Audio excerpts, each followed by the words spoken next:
What's going on, guys? Welcome back to the superhero segment and another superhero video. Today is a great day for Marvel and superhero fans all throughout the world as we get our first trailer for Ant-Man and the Wasp.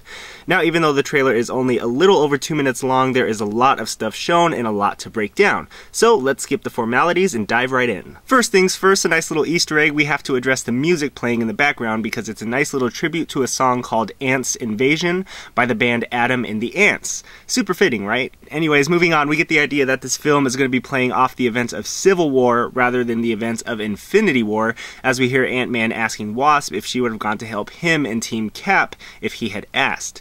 I believe it's been said that this movie, even though set to be released after Infinity War, will take place in the timeline after Civil War, so whatever damage Thanos was able to do shouldn't be included in this movie at all. Alrighty, so up next we get a super awesome scene where Hank Pym actually shrinks his entire office building and then extends a handle from it that was probably built into the building itself. Hank is probably one of the most meticulous and master planners in the Marvel Cinematic Universe right now, so it's super fitting that he would have a plan to just up and leave whenever he wanted to.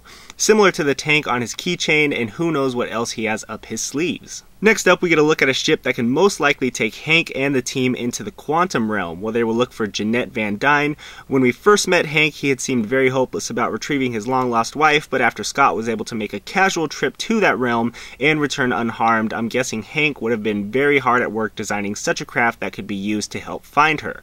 After all, Michelle Pfeiffer has indeed been spotted on set on a few occasions, so all hints point us to the fact that she will be indeed rescued and reunited with her husband Hank. Alrighty, so moving along, we have a look at one of the main villains in this film, Ghost. Now, normally Ghost is a male villain across all platforms, but in this movie, Ghost will be played by Hannah John Kamen and represented as a female villain.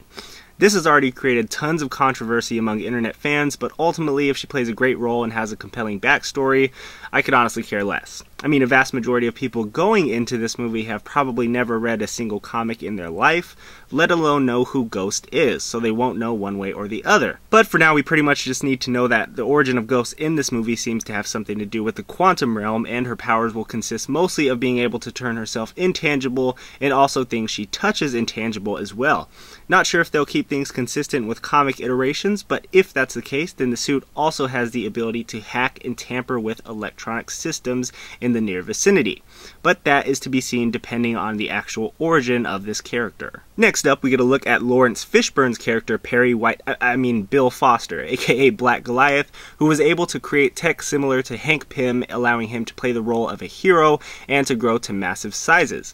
In this movie so far, it looks like he'll be playing the assistant to Hank Pym and may have helped play a part in accidentally creating Ghost, but that's probably just good old-fashioned trailer misdirection by Marvel. We also get a quick look at Antony's replacement, Shrinking Van Tech, the return of Giant Man, and another look into the quantum realm, or at least in the early stages of the path taken to get to that quantum realm. Following that, we get probably one of the coolest shots of the trailer with knives being thrown at Wasp. She shrinks down, deploys her wings, and runs off the side of one of the blades back to the guy who threw them.